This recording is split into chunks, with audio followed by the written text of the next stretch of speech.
Hi, I'm Angela. I have a husband with bipolar 2 disorder, my kids have ADHD, and I myself have struggled with depression. You're not alone. Hey, I'm so excited to talk to Carrie Farrell from the Playground Counseling. And we're going to be talking about kids and what they're facing today. She works with a lot of athletes, student athletes, and also with a lot of even elementary school age kids that are facing a lot during this time. And I think she'll have some great insight that will help us deal with the grief that people have been experiencing. So, hey, Carrie, thanks for being here. Thanks for inviting me. I'm excited to talk about this topic. I'm excited to talk to you about the loss that kids are experiencing with the loss of in-person education, because that really bleeds over into a lot of different areas of their lives.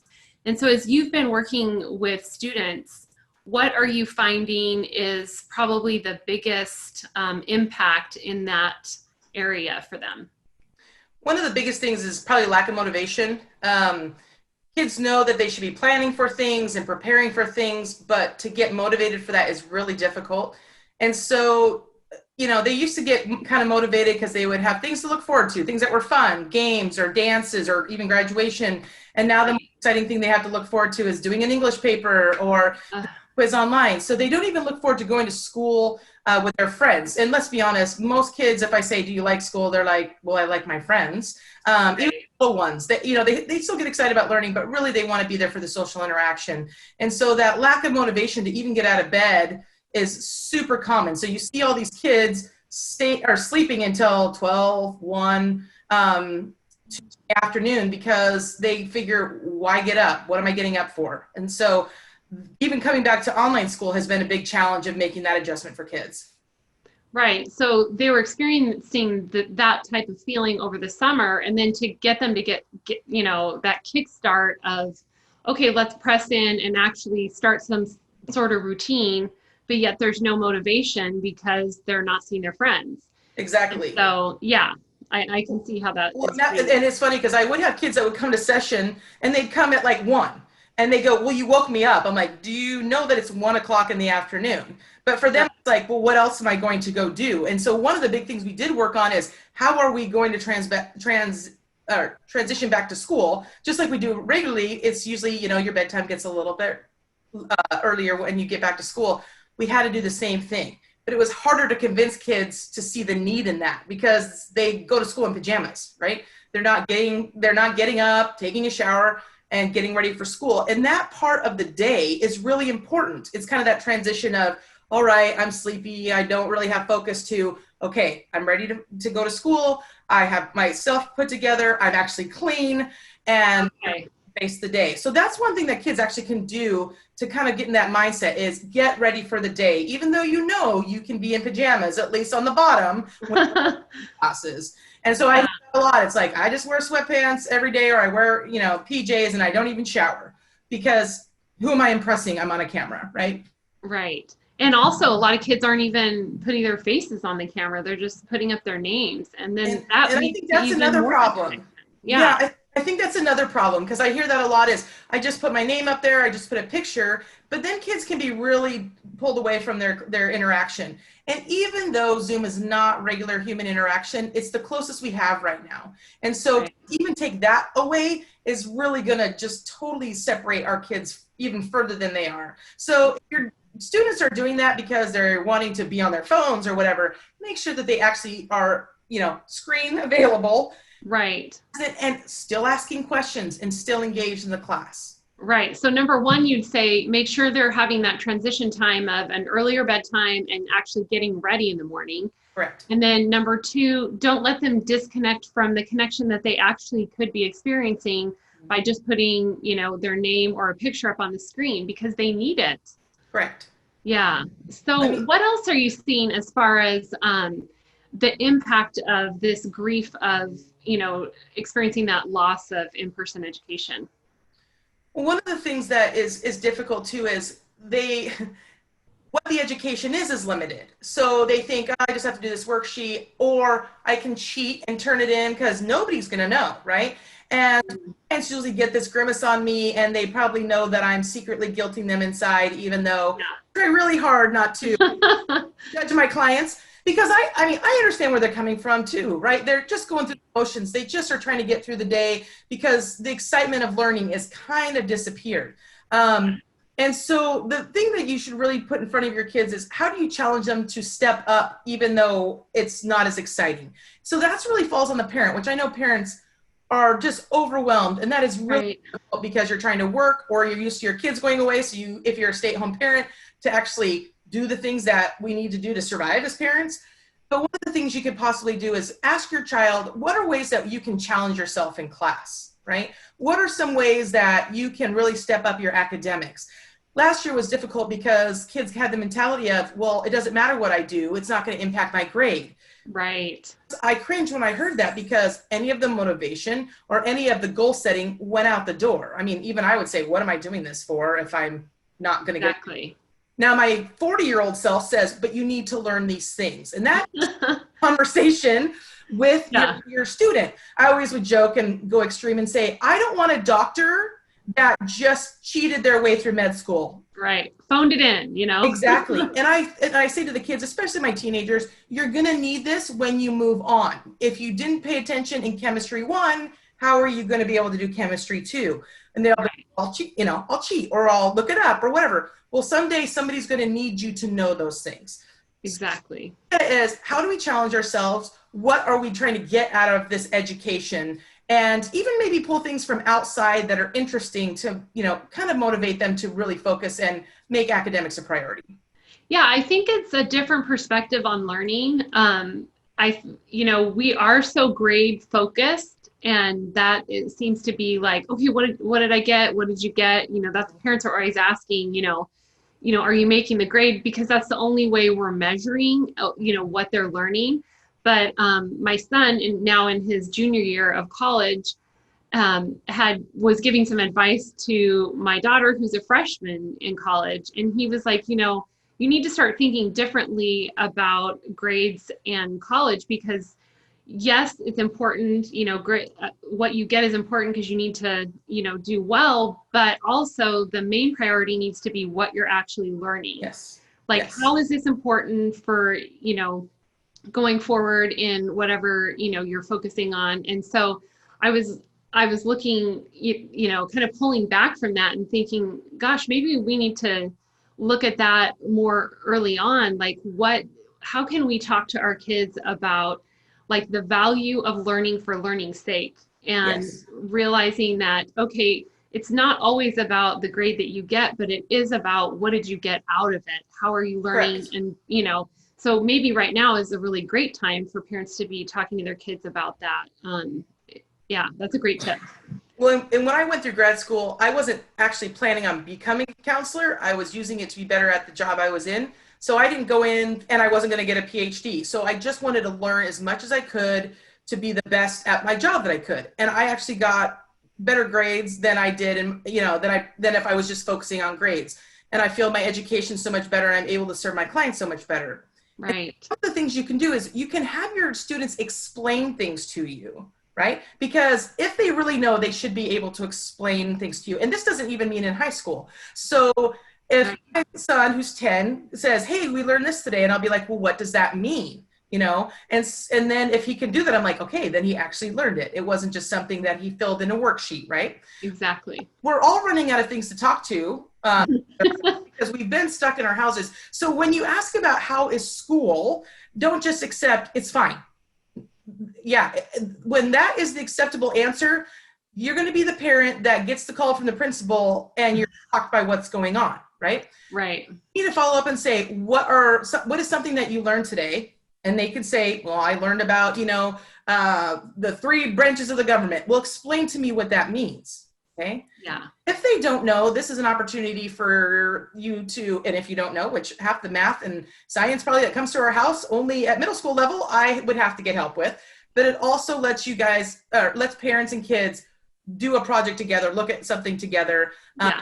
But as I say, challenge your student. Look at this as an opportunity to really grow. And like you said, rebuild the foundation of the value of education, not the value of grades. Because you get 4.0 and go to Stanford, and if you don't know what's going on, you're not going to survive at Stanford. Exactly. You have the understanding. And one of the things that I get from students all the time is, what is the point? Why do I need to learn this? I hear that all the time. History, and I studied history in my undergrad, and I think it's extremely valuable, especially seeing that we never seem to learn from the past. Okay, this is why you need to learn history, or what has happening in the world keeps happening. But I always tell kids, you know what? You may never need to know about Alexander Hamilton other than that he's in a play. You may not need all the things that make up the chemical reactions in certain things. But what education is really doing is it's challenging you to problem solve, and it's challenging you to be a better communicator. It's challenging you to learn how to research and think creatively. And if you can play with that, that is going to be a quality education. And so we learn about topics all the time that we're probably never going to use again, but it has expanded our brains and it's let us see things in a different way. So that's another thing. You can always pull that out of your back pocket when kids go, why are we learning this? I'm never going to use algebra. Yes, you will. Even a counselor, I use algebra. So. That's right. And I think, you know, even as parents are using these great tips for trying to engage with their kids, there's probably going to be a time where something might be a little bit over their head. Their kid is experiencing some depression, some anxiety over this loss of, you know, a lot of different areas, but, you know, really the social part is impacting a lot of kids. And there's been a huge increase of depression, anxiety, and unfortunately even suicide. And so can you share with us a little bit about your experience with that, and maybe some great tips for parents that can really, how they can really support their kids during this time? Sure. There's probably two major things that I see within families right now. And to be honest, this was probably just as true before COVID, but it's been magnified since we've all have been stuck together for so much. One of the main things is when kids come to us, as adults, we have stressors that kids don't understand. You know, we're worried about paying the bills and keeping our job, and are we ever going to get out of here, and what the world's going to look like, all those things. The reality, kids are thinking about that stuff too, not necessarily how they're going to keep jobs and pay bills, but they feel that stress, right? And so one of the most important things is when they're going through hardships, is to really listen and validate them. Because for them, losing a season of sports or not being able to perform in this play, you know, I've had several kids that missed their graduations and their proms, their senior years of college competition, like things that they live your youth for, right? And sometimes they just get dismissed. Imagine never having a graduation. Imagine never having a prom, or, you know, that field trip that you've been waiting for because your big sister went on it and you didn't get to do it. They're very big to kids. And for them to miss that, it's a little piece of their childhood that they lost. And so they're going to grieve some of those things. So things that we may not stop and go, wow, missing a field trip, big deal. Like I got, you know, 50% of my salary cut. Kids don't take those things in the way we do. Their brains are still jelly. The things that are important to them are different than what is important to us. So it's really important to stop, listen, keep in perspective the struggles they're going through, and validate that they're feeling that way. You know, so at our school they do it's called an Iditarod. And so in third grade, they follow somebody on the Iditarod, and all the kids get to be part of a group that they mush and stuff. And my son was supposed to be the lead dog, and he was so excited. And COVID hit right before they were supposed to do it. I mean, it's like a huge event. Other kids in the sleds, and he was like, I'm never going to get to do that again. And that doesn't seem like a big deal, but think back to growing up, those big moments that you had, and he doesn't have that moment. That's difficult. Yeah. So be sure to validate and say, man, that is really tough. Like, you know, I know you were so looking forward to that. Because one of the things we do is we just don't listen, and we don't try and be empathetic. And that's really difficult for kids. One of the main things I hear for kids is, I don't need my parents to solve my problems. I just need to listen and validate that I'm struggling. And just that listening ear, just to comfort and just come alongside, and it's like, that's awful that happened. I think one of the other things mode is pretty natural for parents, and we could just learn a lesson to not go into it. Well, and one of the other things I see a lot with parents, and this kind of goes with anxiety. So if you are high anxiety, your children are probably going to be high anxiety. And I know right now everybody is functioning at a higher base level of anxiety because every day is so uncertain. Every day you wake up and you don't know if you're going to get a call that says, hey, you lost your job. You know, my kids are actually in school. I'm always waiting for the phone call that says, hey, something happened with the CDC, we have to take them out of school. When the fires, we were literally waiting for phone calls for that, of that nature as well. And so there's always that level of anxiety. So it's really important as parents that we do what we need to do to keep our anxiety level low, which is either see a counselor, be very aware of self-care. You know, it's hard to escape our children sometimes and take that time, but it's really important, and it really does serve your family the best way possible. But the other thing is in families, it seems that so many people are not talking to each other because they're so worried and anxious about what people's responses are going to be. You know, I sit with kids and I'm like, hey, I think we should do a group counseling session, you know, family counseling, and they just freak out. And they're like, no, my mom's going to freak out if I say that. My sister's going to freak out. So I actually had a group that I'm like, okay, I have to meet with every member of this family individually, talk about why it's important, and then teach them even how to talk to each other. Because so often we struggle especially kids, they don't know what to say. They are, as I say, their communication is not fully developed. And so they have important things to say, and their biggest fear is that their parents are going to be mad. And one of the most common things I see in parents is they take it defensively instead of saying, wow, my kid was brave enough to come forward and say that they're struggling with me. Okay. And that's a hard thing to do as a parent, to say that we're not perfect and all-knowing, but we aren't. All of us have what? Oh my gosh, that's shocking. Exactly. I just will look at my kids and go, whoa, bad, like mom of the year on that moment, right? Yeah. We can't hold it together for everything. We can't be brilliant every time. I always tell my kids, I can only be so amazing. So you got to cut me some slack and show me some grace. Right. I think one of the things that could be beneficial is stopping and truly talking to your kids and listening and not making it scary for them to say what they need to say. And they're going to fall all over themselves and say things that you're like, that was not very nice. Don't take it personal, right? Yeah. It's like teaching a kid to walk. They're going to fall. When we used to pick our kids up at daycare in between the ages of 2 and 3, our daycare provider was always like, they have a bite mark on them, or they have a big knob on their head. And I go, this is the age they look like they're battered victims, because they're learning how to walk and run and communicate, right? The same thing can be made of this time now. So if you are wondering why your kids don't talk to you, it's probably because they're worried that they're going to get in trouble, or they're going to yell. Yell. So one of the most important things is to make it a safe environment, and you can open the conversation saying, I bet it's really hard to talk to your parents. You're a teenager. You're supposed to think I'm stupid, which they are. But supposed to think their parents are stupid. And usually that kind of breaks the ice, right? Of, yep, mom, I do think you're stupid, but they also know that they love you and value what you have to say. So right. Sometimes we have to break the ice. And once again, they're captive. They have to listen. I spent. You're stuck with me. Yeah, exactly. I spent a weekend painting a mural with my 2 teenage nephews. And it was awesome, not just because it was fun to paint, but it was like, when do I just get to spend time that we are stuck in a room and really got to spend great time with each other? So instead of running away into our rooms on our cell phones, take the time to talk. Yeah, I think that's such a good point. I had brought a topic up with my daughter recently, and she was like, oh no, I don't want to talk about this. And I said, oh, you can tell me whatever it is you want to say. Oh, and she said, oh no, you'll think it's stupid. And I'm just like, just say whatever it is that you want to say, and I'll just listen to it. Mm-hmm. And she just kind of was like, oh, okay. So we were able to have this discussion, and it's not like we have to resolve everything in one discussion. I think that's one thing that, parents think that let's have this talk and then it's going to be all figured out in one talk. No. Well, and one of the things with not talking about it, and this is what I talk to my clients about every day, almost every time I see a client, is if you don't talk about things, it's going to come out somewhere. So it comes out in anxiety, it comes out in depression, it comes out in anger, it can come out physically. I have seen kids suffer from physical stuff because they're not talking about it. And one of the most important things for every child to have is one safe adult. Mm-hmm.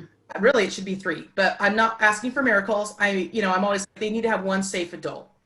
So if you're a child that's listening to this, that's a quest that you want to pursue if you don't feel you have a safe adult. I know for me, sometimes I'm the only safe adult my clients have, or they feel that I'm the only one, because whatever they say to me stays in the room, right? And I don't judge them. There's nothing they're going to say, and I say that to them a lot. There's nothing you're going to say that's going to make me go, I can't be your therapist anymore, or yeah, we can't be in the same room. It's usually like, man, I'm so excited you told me, because I can feel the relief off their shoulders.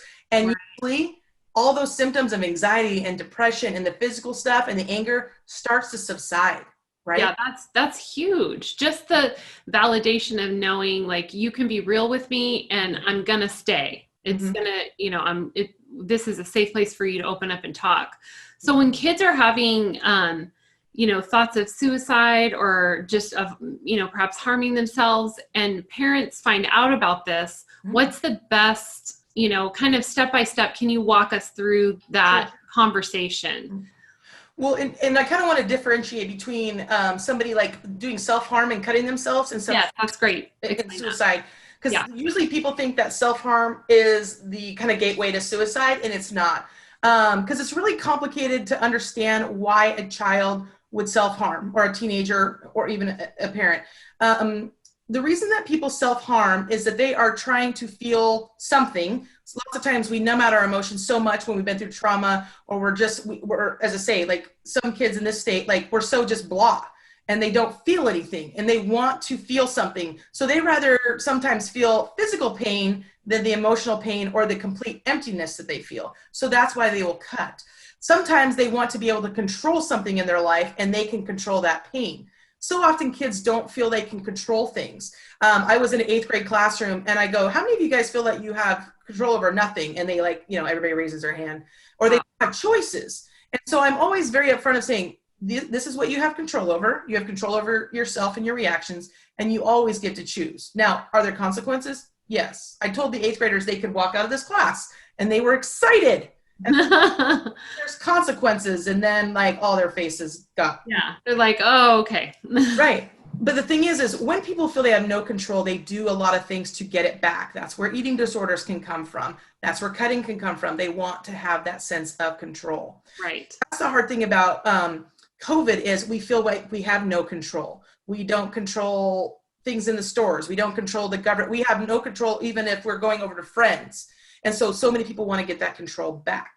That's true. That's where I think a lot of the grief comes from, is that there's just like this indeterminate time before us that we have no idea, when is this ever going to change? What's going to happen? And so, the self-harm piece, or, making these controlling choices is really a big part of it. And then, like I'm sure you were segueing into the suicide. So right. The thing with suicide is looked as it is a long-term solution to a short-term problem, right? Mm-hmm. Number one thing, people always ask me, why are kids committing suicide more? And I would always say that it's because kids and even adults are not able to cope and handle the stress. And I've been saying that all the time. And I was listening to the news, and they said that America is addicted to comfort. And I was like, yes, that is 100% correct. I'm going to put that on a t-shirt. Because when we are struggling, we don't have the tools, or we can't handle the being uncomfortable. One of the things, when I would get like anything minor, cold, heartbreak, whatever, my mom would say, we'll give it 3 days. And at first I thought, you're a horrible parent. Like, make me suffer. What kind of a... Yeah. But now I actually had a conversation with this week, and I go, thank you. Because I had to learn how to cope with things that were minor. So now I'm like, anything major, I'm like, I got this. It's no big deal. 3 days. Everything that's pretty minor, not COVID, usually comes to an end in 3 days. But one of the things is kids are feeling that they're hopeless, and they see no end in sight. Like you say, there's no end line with COVID. And when kids commit suicide about stuff in their life, it's usually like, I feel so horrible and I can't find a way out. They don't want to die. That is the mistake about suicide. They do not want to die. They just do not see another option. So one of the most important things, if your kid is actively suicidal, you need to call 911, right? And I know everybody's like, I don't want to have to deal with that. I don't want to take them to the emergency room. They're going to go to the emergency room, and then they're going to send them home. Possibly, good chance. Or you'll say, I don't want my kid committed. I look at it this way. You want your kid alive. That's the number one thing. It's messaging I get to a lot of students that say, I don't want to tell my friends, tell somebody that they're suicidal. They're going to get mad. And I said, well, would you rather them be mad or dead. And that's really dramatic, but almost every time I say that, somebody comes forward and says, I need to talk to you about this. And I wish I knew how many lives have been saved, probably a half dozen, by just saying, you want them to be angry or dead. That's your option. But right. The thing is, I don't think Vancouver does, but I know in Portland, you can call the police and they have a mental health line and they can come and help you, right? The other thing is ask very specific questions. Don't just say, hey, are you thinking about hurting yourself? Because once again, hurting yourself and killing yourself is not the same thing. And right. Have you been thinking about committing suicide? And I know that's really direct, but this is a serious matter and you need to be very direct. The next thing I usually say is, do you have a plan? Like, do you have means? Do you have a gun? Do you have drugs? What's your plan? And the other thing is, do you have a date? Most kids usually say, I'm suicidal, and it ends there, right? Mm-hmm. Some of my clients will say, yes, I would use this, and then the date disappears. Some kids will say, I'm going to use drugs and I'm going to kill myself over spring break or on my 18th birthday. They are pretty specific. When you get to that pretty specific, it's go time. Yes. Yeah. I usually always ask my clients, even, can you be safe until I see you in session next, Tuesday? And if they say yes, which usually they do, then I can trust usually that they're going to. And it may be a situation if they say no, once again, you need to be more proactive. And if it's a matter of going to the emergency room, it's about keeping people alive and dealing with whatever comes next. Okay. The other thing is, if a kid is actively suicidal and they say, I don't want to talk about my feelings to a counselor, yeah, they kind of lose all options, in my opinion, with that. Right. And so my sarcasm always kicks in. Usually I have usually this happens with clients that I'm pretty connected to, but I've been called into a school and said, we have a kid that has a plan of committing suicide on spring break. We need you to help. Spring break was 2 weeks away. So wow. It's like, okay, it's go time. And I pretty much walked in. I was like, hey, I guess we got to find a way to keep you alive. And they kind of looked at me like, who are you? But I'm like, bud, my whole focus in life is to keep you safe. And if we can do that, we can fix all the other stuff on the outside. Right. Right. And that was a way that a kid was going to go, all right. And to be honest, that was 2 years ago, and she's a happy, healthy teenager. That's awesome. And I think the real kind of putting the power in the parents' hands, knowing that this is a conversation that's crucial and that you should be asking your teenagers, even if you don't see any signs. I don't think it's a bad question to ask. Yeah. Well, that's kind of a good lead in is what are some of the signs, right? And, everybody thinks it's, they wrote it on social media. Well, that's a good indicator. I mean, don't ignore that, but that's not the be all and the end all. Right. People that will say, well, I wish that I wasn't alive, or they'll start saying goodbyes to people. They'll start giving precious things away. Like if they have something that they absolutely love and they give it to their sister that they don't really like, you need to pay attention to that, right? It's almost like they're trying to get everything resolved before they're done, right? So those are other things you can kind of look at. You could actually Google signs of suicide, and there's lists of things you can look for. So you can just start paying attention if you're like, well, what's going on with this? This seems odd. And as I say, don't be shy to ask them. Remember, you're their parent, not their buddy. Exactly. I think that's a really key, important thing in looking at how we can help our kids during this time. You're not trying to build a friendship. You're trying to guide them through a really difficult time. And you can be there to empathize, to show a lot of compassion, to give structure, to do the hard things. And you can't do that unless you're taking care of yourself. And that's kind of the important thing to remember is if we haven't taken care of our own mental health, we can't take care of our kids. Correct. In an effective way. And so I'm just really encouraged by what you said today. And I think that if we can be proactive in our kids' lives during times of crisis like this, when things are not in crisis, we can continue those patterns so that we can really be effective parents and build those strong relationships with them. Well, and that's the thing is that I look at COVID as actually an opportunity to get better at all the things that we've never had time to get better at. And so when people are like, oh, COVID's miserable. And I'm like, but we all got a break. We all got to pause and figure out some things that we never had time to. Yes, we all ran to Lowe's and remodeled and cleaned. But what did we do to make our families better at the end? What did we do to build our relationships in the end? And I think COVID has made us realize how much more community is important to us. I've seen people move in with extended family members during this time because they realize we want this to be our life. Our kids, once things opened up a little bit, we have kind of this network of kids that are in and out of our houses. Parents are very open in communicating about who's sick, what's going on, all these things. And we're not afraid to say, hey, we can't send so-and-so today. But we've had kind of this small network of people because that social network is super important. And if you can bring a few people that you feel safe in your world, that's really valuable. And look for things that are opportunities even to be involved, as I say, with Zoom. Whether it be, I see things all the time like robotics classes or STEM, or my daughter's doing theater. So there's things to keep people engaged. Or even if you have small groups for the athletes, and this is where it's really hard with athletics, is they can't even throw balls back and forth to each other. My kids and tell me rules from PE, and I am almost like, oh my gosh, right? But, look up kind of some of the regulations. Try and find small groups, even family members, yourself. If you have an athlete, go train with them. Go throw balls with them. If you are raising an elite athlete, like we're talking 1920, then you know what? Help be the motivator. Help say, I know it's hard to not have the end, have the test, the game, the whatever, but you want to be ready for when that opens up. And that's been really hard, that constant convincing of, hey, you're going to get up and train for who knows. For what we have no idea. We don't have anything to tell you. Yeah. But people keep reassuring me that sports will never die. And so I keep This is a time that you also, there's going to be a lot of people, kind of that cliche, that are not going to be training. You don't want to be that person, right? Right. When sports opens up, you want to be ready. And the other thing is one of probably the number one combatant of depression is exercise, even more than medication. So that's why it's so important to be active. When I see the sun still nice in October, I tell my kids, get out of here, go outside.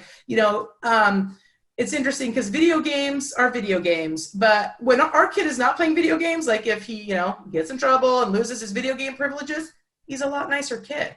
Yeah. So to be honest, they seem a lot happier. So also make sure that getting them active, even in between classes during the day when they're on the computer all day, if they have independent study, take 10 minutes of that independent study and go do something physically active with your kid. Because us as parents, we're just as locked down. So even if it's like, I'm going to go play catch, we're going to go walk the dogs, it will actually create a better bond with your child, and it will help you and your kiddo stay fit and combat depression.